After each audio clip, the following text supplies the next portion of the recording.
The Wild Wood, and Pat's lovely Something Rich and Strange. I'm not sure why the series was cancelled. Terry's The Wood Wife and Midori's Hannah's Garden were published. How could two such fine books not be published? But it would have been so much nicer to have the illustrated quartet all be available, as originally intended, resplendent with Brian's art. In another world, I'm sure that happened. We're simply not privy to it. What I remember most of that afternoon as we were choosing the art was how there were no arguments, gentle or otherwise. We each just kept picking the illustrations we wanted, and there was no overlap. We were delighted in each other's choices, but were completely satisfied with what we got for our own books. And that's how I know Pat outside of her stories. Every time I've seen her at a World Fantasy Convention, she remains soft-spoken and charming, gracious and articulate, and a little shy, too. Or is that me, still smitten with one of my literary heroes after all these years?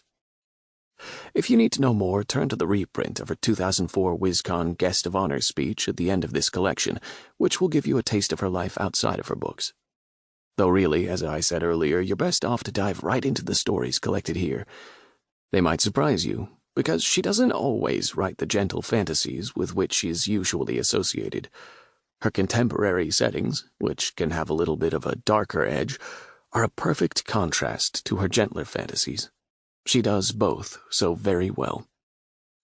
Charles DeLint, Ottawa, Canada, Spring 2012. Wonders of the Invisible World. I am the angel sent to Cotton Mather. It took me some time to get his attention. He lay on the floor with his eyes closed. He prayed fervently, sometimes murmuring, sometimes shouting. Apparently the household was used to it. I heard footsteps pass his study door. A woman, his wife, Abigail, called to someone.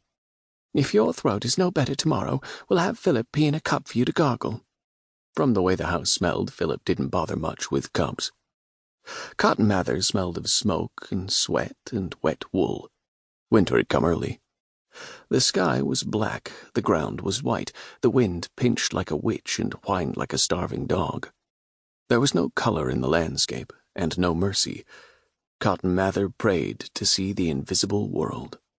He wanted an angel.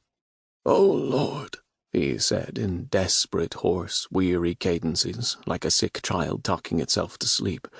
"Thou hast given angelic visions to thy innocent children to defend them from their demons.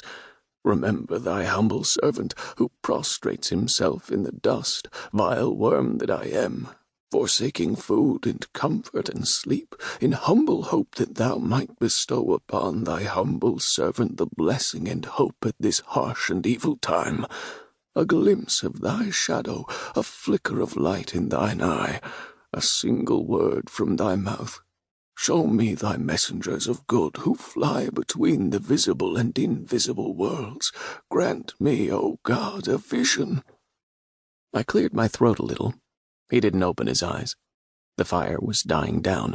I wondered who replenished it, and if the sight of Mather's bright, winged creature would surprise anyone, with all the witches, devils, and demented goldfinches perched on rafters all over New England.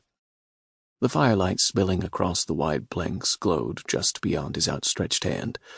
He lay in dim lights and fluttering shadows, in the long, long night of history, when no one could ever see clearly after sunset, and witches and angels and living dreams trembled just beyond the fire. "Grant me, O God, a vision." I was standing in front of his nose. He was lost in days of fasting and desire, trying to conjure an angel out of his head. According to his writings, what he expected to see was the generic white male with wings growing out of his shoulders, fair-haired, permanently beardless, wearing a long white nightgown and a gold dinner plate on his head. This was what intrigued Durham, and why he had hired me. He couldn't believe that both good and evil in the Puritan imagination could be so banal. But I was what Mather wanted. Something as colorless and pure as the snow that lay like the hand of God over the earth, harsh, exacting, unambiguous. Fire, their salvation against the cold, was red and belonged to hell. "Oh, Lord!" It was the faintest of whispers. He was staring at my feet. They were bare and shining and getting chilled. The ring of